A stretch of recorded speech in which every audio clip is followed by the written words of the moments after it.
Assalamualaikum warahmatullahi wabarakatuh. Perkenalkan, saya Salsabila Lukman dengan NPM 21082601113 akan menjelaskan mengenai gangguan obsesif kompulsif. Nah, gangguan obsesif kompulsif atau disebut dengan OCD ialah kelompok gejala yang meliputi pikiran mengganggu, ritual, preokupasi, dan kompulsi. Nah, obsesi sendiri itu merupakan pikiran atau dorongan yang terjadi berulang, sedangkan kompulsi ialah perilaku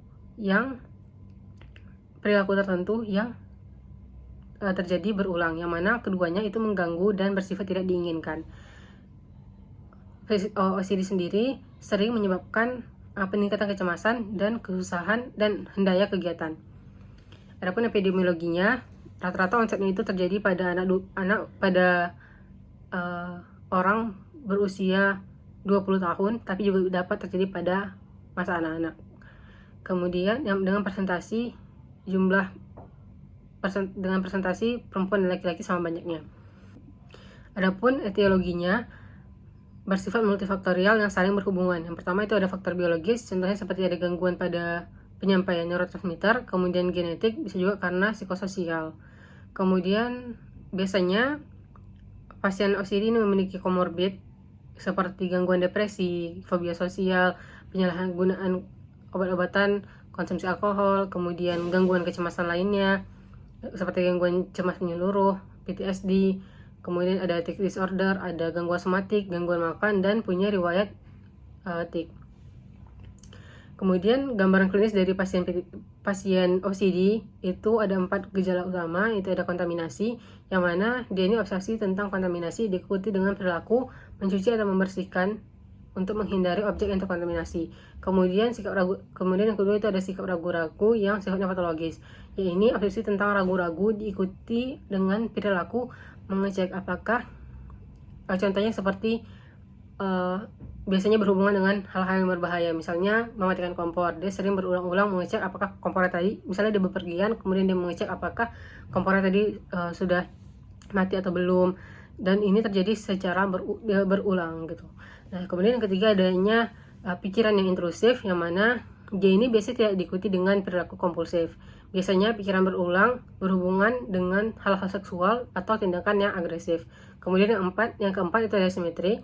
Dia ini kebutuhan akan simetri atau presisi dalam melakukan suatu kegiatan yang mengakibatkan telat atau terlambatnya selesai suatu kegiatan tadi. Kemudian adapun kriteria diagnosis dari OCD itu ada berdasarkan 2, itu ada DSM-5 dan PPDGJ 3. Berdasarkan DSM-5 itu yang pertama dia harus memiliki gejala obsesi ataupun kompulsif atau keduanya. Yang kedua, obsesif dan kompulsifnya ini mengganggu dia sampai menghabiskan waktu atau menyebabkan hendaya pekerjaan, baik secara fungsi sosial, hendaya pekerjaan secara fungsi sosialnya. Kemudian yang ketiga itu tidak disebabkan oleh efek langsung dari obat-obatan atau gangguan medis. Kemudian yang keempat itu bukan merupakan gejala gangguan mental lainnya. Contohnya seperti gangguan cemas menyeluruh atau body dysmorphic disorder. Kemudian kriteria diagnosis kedua itu bisa juga dengan PPDGJ 3. Berdasarkan PPDGJ 3, diagnosis dari OCD itu adanya gejala obsesif atau kompulsif atau keduanya, yang mana ada hampir setiap hari, minimal selama 2 minggu berturut-turut, dan dia ini merupakan sumber distress atau sumber dari gangguan suatu aktivitas. Nah, perlu disadari juga bahwasanya berdasarkan PPDGJ 3, perilaku obsesif di sini si pasiennya harus sadar bahwasanya itu tuh berasal dari pikirannya sendiri. Kemudian kemudian yang kedua, perilaku obsesifnya ini masih ada tindakan yang masih tidak bisa dilawan sama si pasiennya. Kemudian berdasarkan PPDGJ 3 juga, dia ini pikiran atau bayangannya tadi ini merupakan perilaku berulang yang sifatnya tidak menyenangkan bagi si pasiennya.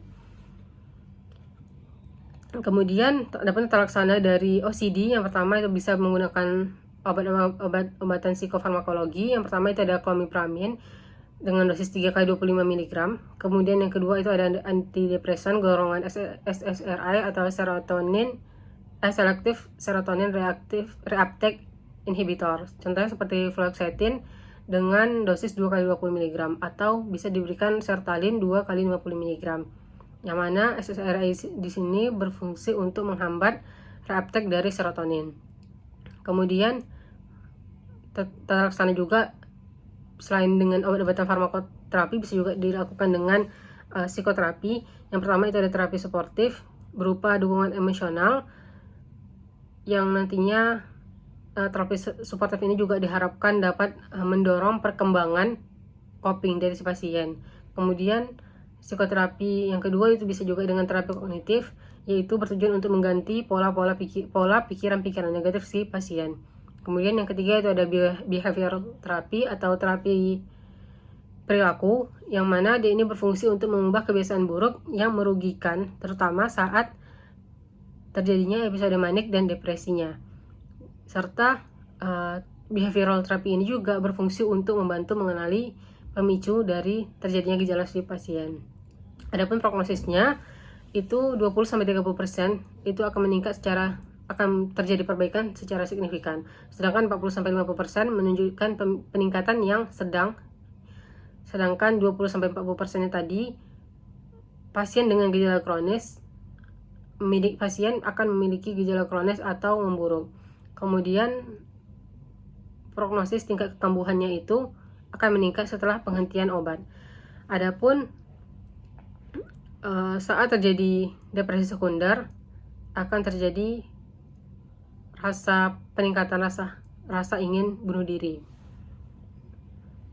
Selanjutnya ada diagnosa banding dari OCD, itu beberapa gangguan mental lainnya seperti gangguan depresi, body dysmorphic disorder, kemudian ada hipokondriasis, gangguan Tourette, dan trichotillomania.